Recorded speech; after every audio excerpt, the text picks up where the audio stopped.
Bem-vindo à Bíblia de Estudo Comentada em Áudio.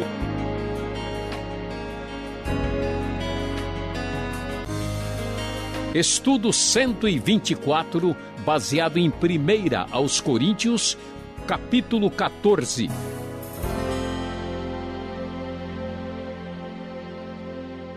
A situação não estava fácil na igreja de Corinto. Os coríntios estavam interessados em dons espirituais e até estavam se desenvolvendo bem nesta área, no entanto, não tinham amadurecimento espiritual. Eles buscavam dons mais extraordinários, dons que tivessem visibilidade, mas não pensavam corretamente sobre o uso desses dons. Então, Paulo vai soltar o verbo para refrear o uso indevido do dom de línguas e também de profecia. Assim, o texto vai nos dizer o seguinte: nós podemos ver Paulo inicialmente dizendo que era importante que eles buscassem os dons espirituais e que dessem, inclusive, predileção aqui para o dom de profecia, porque quem fala em língua não fala aos homens, mas a Deus. E ninguém entende. Mas quem profetiza o faz para a edificação dos outros. Paulo prossegue dizendo que há uma diferença entre um dom e o outro. As pessoas que falavam em línguas, isto é, falavam dirigidas pelo Espírito Santo, movidas pelo Espírito, mas estas línguas não podiam ser entendidas no contexto da igreja, deveriam se preocupar com a compreensão do que estava sendo falado. E então Paulo diz que a profecia, que é a manifestação da palavra divina, que deveria ser apresentada para que a igreja fosse edificada. Por isso ele diz que quem profetiza é maior do que aquele que fala em línguas. Então Paulo começa a dizer o seguinte: irmãos, se eu for visitá-los e falar em línguas, em que lhes serei útil, a não ser que lhes leve alguma revelação, conhecimento, profecia ou doutrina? Até no caso de coisas inanimadas que produzem sons, tais como a flauta, cítara, como alguém reconhecerá o que está sendo tocado se os sons não forem distintos? Assim, se a trombeta não emitir um som claro, quem vai se preparar para a batalha? A mesma coisa acontece com o uso das línguas na igreja. Se vocês não proferirem palavras compreensíveis com a língua, como alguém saberá o que está sendo dito? Não é possível, não é aceitável que numa reunião pública, num culto onde estão diversas pessoas, principalmente pessoas que não conhecem a palavra de Deus, as pessoas da igreja comecem a falar em línguas uma atrás da outra, sem se preocupar com o que está acontecendo. É necessário fazer tudo para a edificação da igreja. Na verdade, claro, um dom espiritual que é dado pelo próprio Deus, a pessoa que ora, ela ora em espírito, mas não entende o que está acontecendo. A sua mente fica infrutífera na palavra explicada pelo apóstolo Paulo. É necessário orar com a mente e com o espírito. É necessário que haja um equilíbrio nesse crescimento espiritual, sem deixar uma área em lacuna, sem o devido cuidado. Então, como é que alguém pode, num culto público, cuja finalidade não é a edificação particular e individual da pessoa, como é que essa pessoa pode começar a falar em línguas o tempo todo se ninguém pode nem dizer amém ao que está acontecendo? Paulo então vai dizer que prefere falar 5 palavras compreensíveis para instruir os outros a falar 10.000 palavras em uma certa outra língua. Irmãos, vocês não podem ser crianças, isso não faz sentido. As línguas, na verdade, elas, diz o texto no verso 22, são um sinal para os descrentes e não para os que creem. A profecia, porém, é para os que creem e não para os descrentes. As línguas aqui estavam como que anunciando uma espécie de julgamento divino, conforme a citação que aparece no verso 21, tirada de Isaías 28, sinal nesse sentido. E a profecia, ela é um sinal para os que creem, diz o texto com bastante clareza. Se toda a igreja se reunir e todos falarem línguas e entrarem alguns não instruídos ou descrentes, não dirão que vocês estão loucos, mas se entrar algum descrente ou instruído quando todos estiverem profetizando, ele por todos será convencido de que é pecador e por todos será julgado. E os segredos do seu coração serão expostos, assim ele se prostrará rosto em terra e adorará a Deus, exclamando: Deus realmente está entre vocês. Portanto, em qualquer ambiente de culto, por mais que uma igreja seja bastante voltada para dons espirituais, é necessário fazer tudo com ordem, de maneira adequada, para que isso não prejudique as pessoas que não conhecem a Deus. Uma coisa é a minha realidade pessoal, a minha oração particular, outra coisa é a minha oração em público. Não é aceitável que eu transforme um culto público em algo que me coloque numa posição de destaque diferenciado dos outros, chamando toda a atenção para mim mesmo. Então, o que é necessário? Se acontecer numa igreja alguém falar em língua, diz o verso 27, no máximo falem 2 ou 3. Paulo aqui ainda é comedido. E alguém deve interpretar. Se não houver intérprete, fique calado na igreja, falando consigo mesmo e com Deus. A profecia, a palavra, provavelmente aqui entendida como uma inspiração imediata de Deus para atingir o coração daqueles que estão ouvindo a mensagem, participando do culto. Esta profecia, sim, ela vai fazer diferença porque ela vai atingir o coração das pessoas, mas as línguas feitas, exercidas como dom do jeito que estavam sendo, elas não terão sentido algum. Os profetas falem 2 ou 3, outros julguem cuidadosamente o que foi dito. Se vier uma revelação a alguém, aquele que está sentado, cale-se o primeiro, pois todos podem profetizar, cada um por sua vez, de forma que todos sejam instruídos e encorajados. Muitas pessoas, quando falam sobre o impulso de falar em línguas ou de profetizar, imaginam ou até mesmo dizem que isso vem de Deus, que é um impulso do Senhor, que isso não pode ser controlado. Paulo vai dizer isso não é verdade. O espírito dos profetas está sujeito aos profetas, pois Deus não é Deus de desordem, mas de paz. Se uma pessoa está pregando, se uma pessoa está trazendo a palavra de Deus e alguém interrompe para falar em línguas ou trazer uma outra profecia, é claro que esta pessoa não está sendo motivada pelo Espírito de Deus, porque o Espírito de Deus está anunciando a palavra e não vai prejudicar a própria palavra. Como em todas as congregações dos santos, diz o final do verso 33, permaneçam as mulheres em silêncio nas igrejas, pois não lhes é permitido falar. Antes permaneçam em submissão, como diz a lei. Sem dúvida, esta referência aqui proibindo as mulheres de falar não pode ser entendida como uma referência ampla e genérica. É claro que as mulheres não estavam impedidas de cumprimentar as pessoas, de falar com os outros, mas isso se aplica ao uso de línguas e profecias, o que sugere que no contexto de Corinto parece que muitas mulheres estavam ultrapassando os limites do razoável no contexto daquela igreja. Por isso, então, Paulo prefere dar este conselho inspirado por Deus para que estas mulheres não causassem escândalo na igreja, que é o mesmo tipo de preocupação que vemos no capítulo 11.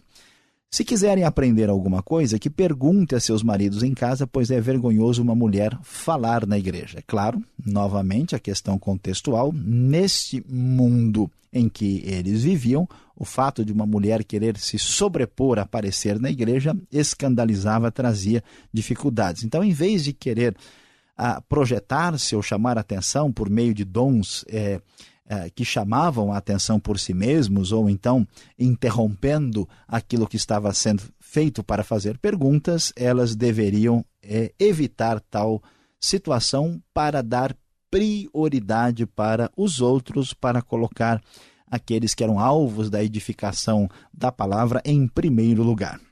A palavra de Deus não pertence só aos coríntios ou a um povo específico. Se alguém acha que é profeta, que é espiritual, as pessoas que às vezes se sentem assim devem entender, como Paulo diz, que isso é mandamento do Senhor. Se a pessoa não quiser ouvir, Ele não precisa ouvir. Paulo é duro e diz: se ignorar isso, ele mesmo será ignorado. Portanto, meus irmãos, busquem com dedicação o profetizar e não proíbam o falar em línguas, mas tudo deve ser feito com decência e ordem. Meu prezado, meu querido ouvinte, até hoje a história das línguas ainda dá muito o que falar. Paulo vai soltar o verbo para refrear o uso indevido das línguas. Devemos entender que é verdade que as línguas dadas por Deus pela ação do Espírito Santo são um dom legítimo e verdadeiro. Devemos prestar atenção para saber se esse dom que estamos exercendo é legítimo ou não é legítimo, é verdadeiro ou é apenas uma imitação. Devemos considerar também que os dons são importantes a partir da sua capacidade de edificação. Portanto, se alguém é edificado em espírito, espiritualmente falando em língua, essa pessoa precisa entender que essa edificação não é a mesma no culto público. Portanto, é muito diferente, deve-se evitar, especialmente quando se está na presença de pessoas descrentes.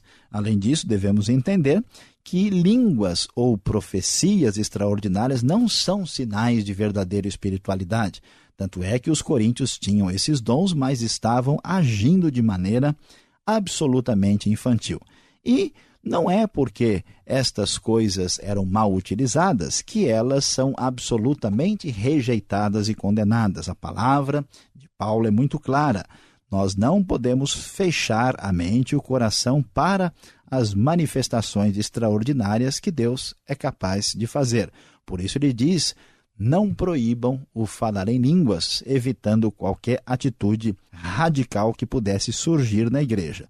O mais importante de tudo é lembrar que a palavra divina, a palavra que vem para edificar, para ensinar, para constranger, merece a atenção total desse capítulo, tendo em vista a edificação, a ação transformadora da palavra divina no coração daqueles ouvintes de outrora e também dos nossos dias.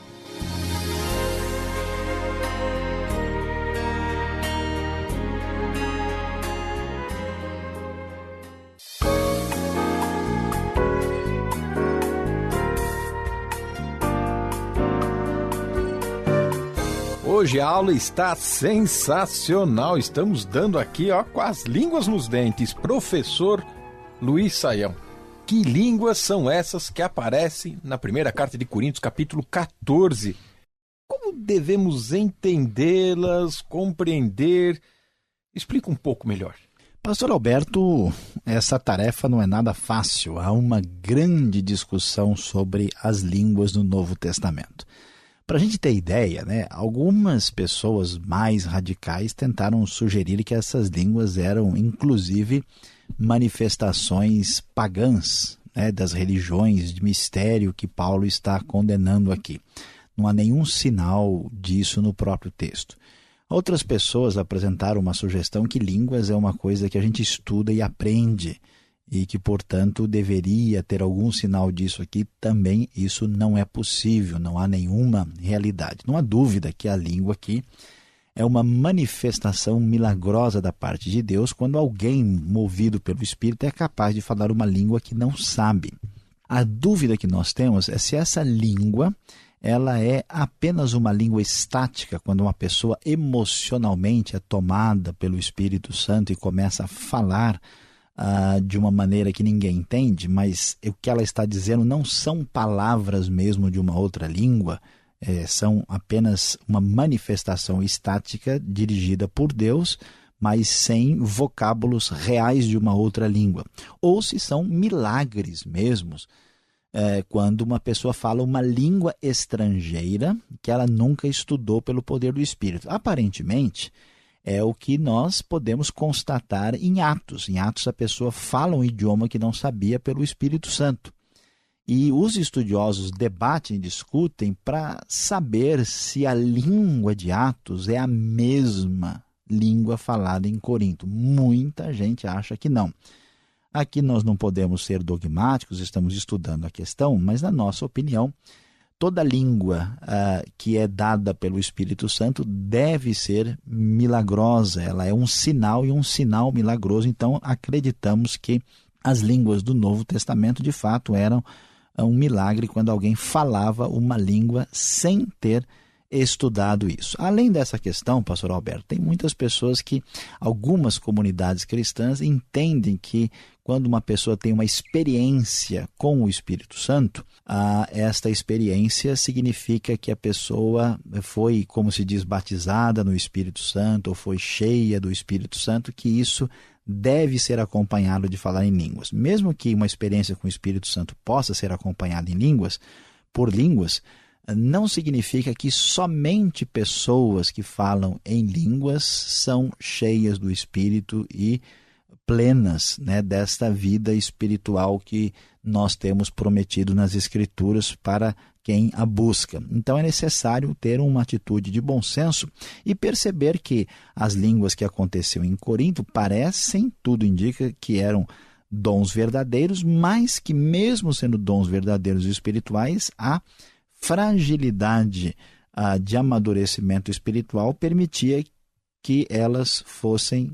com que elas fossem utilizadas indevidamente sem edificar o corpo de Cristo. A curiosidade é tão grande, professor, eu fico imaginando, eu queria ser uma fumacinha, como diz o velho mestre aqui, para estar lá, ver como era esse culto. Que tipo de culto era esse que estamos vendo aqui? Parece que era muito espontâneo, era um negócio assim que acontecia tudo ao mesmo tempo. Pastor Alberto, né? Pois é estranho. Olha, eu entendi o mestre, isso eu não entendi o velho mestre. Depois a gente conversa sobre o assunto, né? E vamos aqui prosseguir.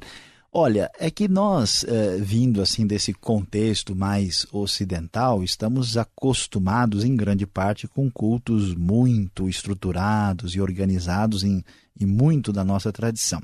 Mas nós temos aqui na Grécia Antiga, no ambiente, né, bastante diferente. Então, a maneira de organizar esse culto, ela é espontânea, né? As pessoas estão aqui intuitivamente levadas a apresentar aquilo que elas percebem e sentem ser do Espírito de Deus. A espontaneidade é forte. Isso acontece não só na nossa realidade no Brasil, mas em muitos lugares do mundo, onde certos cultos são feitos dessa maneira. Apesar dessa espontaneidade, vamos dizer, até bonita, há grandes prejuízos se elas não forem equilibradas e não trouxerem uma edificação para a compreensão das coisas de Deus. Por isso que, olhando para esse culto, a gente às vezes fica pensando, puxa, mas que tipo de igreja onde todo mundo saía falando, cada um falava quando dava vontade, às vezes todo mundo junto, parece uma bagunça, e de certa forma é por isso que Paulo está tentando corrigir o desequilíbrio dos coríntios aqui. E o que podemos dizer das profecias que aconteciam assim ali a rodo, né? A quilos. Parece que essas profecias, elas acontecem numa espécie de, podemos dizer assim, de transe. É isso mesmo? Pastor Alberto, a palavra profecia, ela tem mais de um significado na Escritura. E a gente precisa entender o seguinte: de modo geral, profecia é o anúncio da palavra divina. Então, em grande parte, nós podemos dizer que a profecia por exemplo, acontece quando alguém está pregando, anunciando a mensagem. No entanto, há um outro sentido de profecia, que é o que a gente chama de profecia estática. Na nossa opinião, por exemplo, a própria expressão profetizar, ela no Novo Testamento tem esses dois sentidos distintos. E aqui, no caso, a gente vê, por exemplo, que as mulheres não tinham liberdade no Novo Testamento de assumirem uma posição de profecia no sentido de pregar como a autoridade última da igreja, mas elas profetizavam, como a gente vê em 1 Coríntios 11, a gente vê em Atos 21. Então, essa profecia estática é aquela palavra divina, intuitiva, que atinge, que cai no coração da pessoa de uma vez, e ela traz esta profecia, a semelhança daquilo que a gente vê lá, por exemplo, no livro de Juízes, em outros lugares. Não é, nesse caso aqui, uma pregação pensada, refletida, organizada, não. Aqui o contexto sugere esta direção. Portanto, nós precisamos fazer essa distinção entre os dois tipos de profecia existentes aqui nos tempos do Novo Testamento. Professor Sayão, a gente não faz ideia mesmo, né? Veja só o verso 22, como entender que as línguas são um sinal para o descrente, para os descrentes. É isso mesmo, hoje em dia a gente vê assim diferente, né?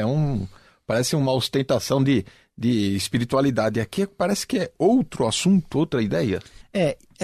Essa é uma parte do capítulo um pouco difícil de entender, porque o texto vai dizer o seguinte: pois está escrito na lei, por meio de homens de outras línguas e por meio de lábios estrangeiros falarei a este povo, mas mesmo assim eles não me ouvirão, diz o Senhor. Esse é um anúncio do futuro cativeiro assírio que ia cair sobre Israel. Então, o que o contexto lá, o que quer dizer? Quer dizer o seguinte, que quando eles ouviram, né, as palavras faladas em assírio, isso era que o sinal do juízo de Deus estava chegando. Da mesma maneira, no Novo Testamento, começando em Pentecostes, quando acontece a ação do Espírito e as pessoas falam em línguas, aqui trazendo um elemento milagroso, esta manifestação de milagre aponta para a realidade de que o reino de Deus está chegando. Ele traz salvação, mas traz julgamento também. Então é para o descrente ficar assim esperto, né? Olha, o que está acontecendo? Que negócio diferente é esse? Porque as línguas mostram que Deus está vindo agir.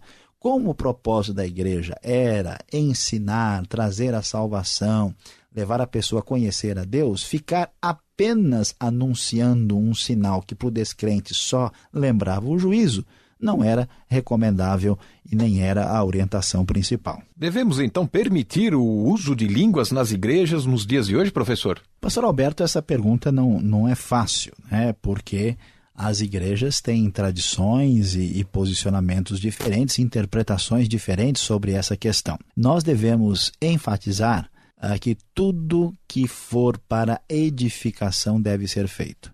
Então, se algumas comunidades entendem que a prática do dom de línguas está trazendo edificação para a igreja, certamente elas devem caminhar nessa direção. Nós entendemos que o uso de dom de línguas em certos contextos vai ser muito mais útil e valioso do que em outros.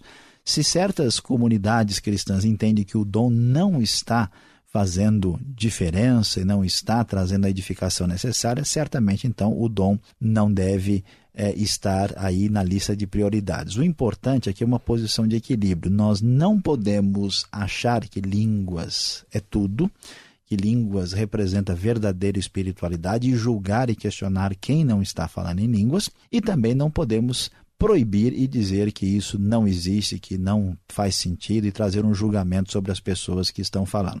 É importante, uma última palavra de advertência, que a gente precisa prestar bem atenção se aquilo que estamos vendo é legítimo, é autêntico ou é apenas uma simples imitação. Muito bem, Sayão, obrigado. Então vamos agora soltar o verbo final na aplicação deste estudo.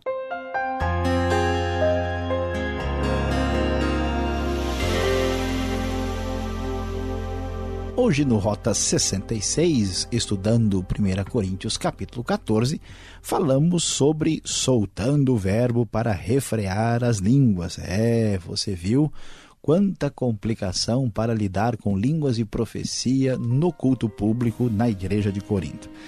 Meu prezado ouvinte, na verdade, os coríntios estavam procurando espiritualidade, procurando aproximar-se de Deus, mas não tinham a devida orientação e nem sabiam como agir de verdade. Pois aqui está a nossa aplicação, a orientação do dia para a nossa vida. Lembre-se, para que se alcance genuína espiritualidade, é preciso bom senso, equilíbrio e edificação de verdade.